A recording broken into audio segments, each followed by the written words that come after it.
What's up everyone? Welcome back to ARTV and also welcome to 2019. I've already said that in like 3 different videos, but we're gonna do it one more time because it's time to continue the tradition. My name is John. I'm joined with my girlfriend Infinity on Hannah. If you have not subscribed to her channel yet, then you are what is wrong with 2019. Do so immediately. Just kidding guys, but seriously, if you would like to check out part 2 of this video where we talk about more albums that we're looking forward to, I did 5 here on my channel today, she's doing 5 as well, and then we've got 5 each on her channel, so check that out, the top link down below. If you've been a viewer of either of our channels for the last 2 years, this is a video that we do together every single January, basically at the beginning of the new year, to talk about these anticipated albums. So you know the drill, let's get to it, let's talk about what records we either want, either ones that we're speculating or else ones that are confirmed. There's rumors floating around for some of these, but we're excited about them nonetheless. Keep in mind that not everything that I'm excited about is going to hit the list. There's other albums that I'm obviously looking forward to or else hoping for this year. So let us know down in the comments section some of your guys' most anticipated records of the year. Leave a like on the video, and here is my first selection. Longtime Chemical Brothers fan here. I'm not a diehard necessarily, but I definitely have gotten a lot more into them, I would say, over the past decade. A manager that I used to work under turned me onto their music, and I really just started getting into some of their records, especially Come With Us. That was a big one for me that came out in the early 2000s. I enjoyed their last album, Born in the Echoes, that dropped in 2015, and it's time for a new one from the duo. So I heard the single, Free Yourself. I'm not necessarily blown away by it, but I also have liked it more with repeated listens. They're one of these groups that can create these kind of strange concoctions, but they somehow tie it together and make it sound better to the ear with repeated listens, so I'm hoping that's what they do on their album. And with the Chemical Brothers, I do enjoy sitting down and listening to full-length records, so I think this should be a possible surprise for some people in the spring of this year, but also for longtime fans, you know these guys are super consistent. So my very first pick is someone that you guys probably don't even know, but it's the lead singer of one of my favorite bands, Citizen. His name is Matt Caracas. He put on an album, I think in 2016. Luna and the Wild Blue Everything. That is a mouthful. Yeah, but it was a really beautiful album. It was more like acoustic and laid back, and just kind of a change of pace from what he does in his band. So he is apparently coming out with a new record in the spring of this year. It is untitled so far. We don't know what it's going to be called, but he did put out one single called Ruby, which is pretty different. It's a little bit more upbeat, I guess, than I was expecting, but yeah, it was pretty good. So I'm definitely looking forward to see what he's going to do next. You said he got a new record contract, yeah, right? he's signed to a new smaller record. The name is evading me right now, but I'm excited for him. Matt's a good dude. I like what he's doing with Citizen, obviously, but it's nice to see his branching out, because artists, especially from smaller bands, they normally use their solo material as something where they can expand their sonic palette and their territories that they dive into a little bit more. Could not be more excited for the new release from the Racketeers. It's been over a decade since we got Jack White and company. Honestly, this is my favorite thing that Jack White has done outside of the White Stripes. No hate to his solo career at all, because I love a ton of that music. I love a ton of what he's done with the Dead Weather too. But the Racketeers, they just have this very special kind of bluesy rock, vintage, alternative, and rock style about them. And the guitar licks on this new single they put out, Sunday Driver, you could attest to how much I played this song already. It's a track... One of your favorites already. It is. It's already a front-runner for my favorite song of the year for 2019, and we've just begun. I love it. I love the solo. I love the music video where Jack's playing that gold flying V guitar. Also, Now That You're Gone, the other track that they dropped, it's fantastic as well. A little bit more of a ballad style, but still catchy, and I've been coming back to that one too. This, of course, is off of an upcoming album that's not titled yet, but it's going to drop most likely in the spring or summer of the year, according to Third Man Records. I'm stoked, and I know you're going to be hearing it just as much as I do. Yeah, so I guess I'm stoked too. So right around the corner, actually, is the new Bring Me the Horizon record, already on the 25th of this month. It is Amo, which apparently means I love in Portuguese, so that's kind of an interesting title there, but I'm definitely looking forward to this, I guess.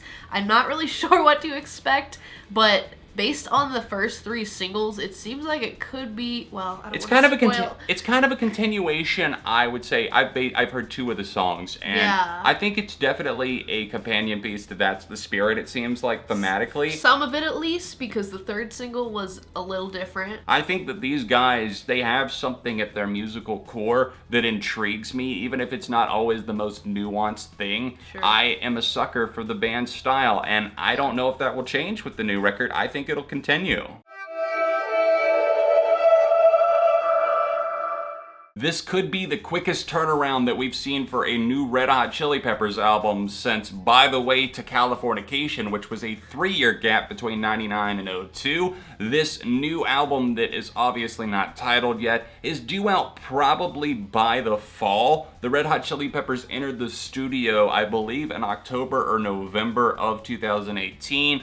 And some have speculated that the delay of Flea, the bassist, autobiography was due to the fact that they're recording and writing music more intensely. So I think things are getting pretty serious now. You know, it's heating up in the studio sessions. And obviously, being a huge fan of the Red Hot Chili Peppers, they're one of my top 10 favorite bands. I am really amped up for new music from them. What are you hoping that it sounds like, or what are you expecting, I guess? I think I'm hoping for maybe a fusion between the sounds of The Getaway, because Kiedis mentioned wanting to work with the producer Danger Mouse again, because he says, you know, they've worked with so many producers, they'll find one and then they'll stick with him, like Rick Rubin, for a very long time. And I think that they're going to give Danger Mouse a second go at it. And if so, I would like to maybe bring more songs like Dark Necessities, great singles like that are catchy but also very spirited and vivacious. Bring stuff like that, but also maybe mix in some more solos, some more experimenting, at least in some of the deep cuts. Not that they didn't do that on The Getaway, I just feel like there could be some more finesse there.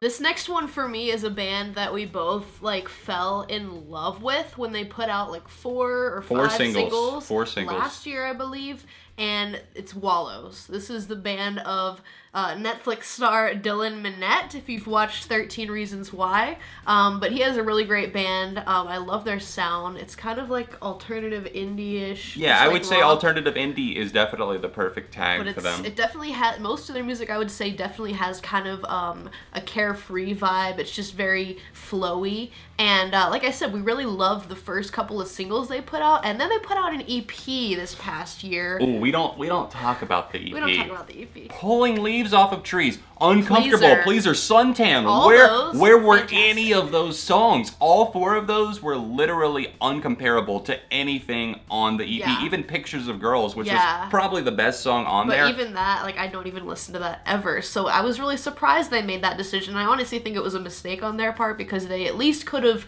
you know, combined both of the sets of songs into one album. Yeah. But now we're getting a different album apparently this year. I know they've been like talking about it, so it's definitely coming. I don't know when, but hopefully soon we'll get some word on that. But I just hope they make the right move here, because when they do it right, they do it right. I wanna cut to the feeling. Oh yeah. I wanna cut to the feeling. That's how it feels when you play that kind of music in front of me and like you're really into it. It just feels like something's hitting me in the fucking face. The pop queen herself, or else I guess I should rephrase that and say a pop star who should be more of a star, Rae Jepson, is due for a new album in 2019. She put out the single Party for One, which I really do think is good. Apparently Cut to the Feeling was a one-off, And of course, we all know and love Emotion Side A, Emotion Side B, and we got Cut to the Feeling, we've got Party for One, but the new album is supposedly coming out sometime in the spring or summer. Now, with Emotion, that was an album that I had no hype for whatsoever. I had no expectation because I was like, this is the star that put out Call Me Maybe, and that's a very annoying song still to this day. Sorry, just the way it is. But she's evolved a lot as a songwriter, as an artist. I think she realized that she probably wasn't going to necessarily be a top 40 pop star, and even though I wish that people loved and connected with that kind of music, that's just maybe not going to work out for her. So I hope that she has a continued success in the indie realm, and I hope that this new album does try some new things stylistically, because obviously we got Emotion, which was very 80s leaning in the pop, a couple of songs that felt more futuristic, but still, I think this new record is something to look forward to. Alright, let's talk about Microwave. Let's do that. This is a band that we love. Oh yeah. Oh yeah, Stovall and Much Love in particular. Ooh, oh. So good. Ooh. This band have so much talent, so much potential, and I'm ready for more from them. I know they're going to be putting out an album this year, I'm pretty sure, because they did put out a few songs. Georgia on My Mind, Right. and one other track. I honestly didn't care that much about either of those, but... Which makes me a little nervous, but I'm hoping, just knowing them, that like maybe these are just like one-off, you know, Right. passion projects. I don't know, they just wanted to put it out there because they didn't announce an album with it or anything, so I would assume... I feel like they would have done it by now, because Right. those came out in September. Exactly, so I think they're kind of just gonna leave those alone, hopefully, and then like put out the actual album. That's what we hope for. We've got two left up for discussion now. My final selection is going to be for the band Bad Flower, a rock group, and their debut album, Okay, I'm Sick. I'm looking forward to this because I loved the song Ghost. Definitely something that was very honest and open and straightforward about struggles with like depression, suicide, and it put it out into a world of mainstream rock that is like Five Finger Death Punchy and stuff like that. And there's some other okay bands out there, but Bad Flower I'm actually excited about. Their song Heroin, which I know there was an old version that existed, I didn't hear it until December, and this new one is just really hitting me. I love their vocalist and the dynamic and the range that he has. I am excited, and I have good reason to be. This is a rock band that is rocking in 2019. Last but not least, my final pick for today goes to Remo Drive, the band that put out their greatest hits album in 2017, which was literally like their greatest hits, like literally such a good collection of songs. What a smart but also bold, like, okay, Yes, how like, could you say something so bold but so true? their first record, but literally it was a great record, and we support these guys. We're kind of friends with them, so we're looking forward to what they have coming. They did put out the pop music little 7-inch EP. Was it a 7-inch? You have it. It had 3 songs on it, and Yeah. I definitely think a lot of fans were let down in a way, like based on the comments on their YouTube. Just everyone was like, oh, like don't go in this direction, because like the production was a little different. It wasn't as raw. I hope they get a producer that understands their background vision, and their too. vision and doesn't try to clean them up too much, because a good producer can definitely make or break you, Right. especially on your debut album with an actual record label. So now that they've got the deal, let's work out the kinks and let's have a great record for Remo Drive in 2019. Thank you so much for watching our most anticipated albums of the year countdown. This was the first part, or the second part, depending on what you've already watched. But the other part is over on My channel. and it's linked in the description down below. Check that top link or the link in the outro screen that you're gonna see here in just a second. Other than that, thank you so much for watching, liking, subscribing, not only to my channel, but also Hannah's. We both make music-related content. I got a lot of great stuff in store for you. If you didn't see my update video for 2019, then tap here, and you can obviously check out part 2 right over here for Hannah's video, and I'll see you soon for more on Coughing ARTV. Sorry.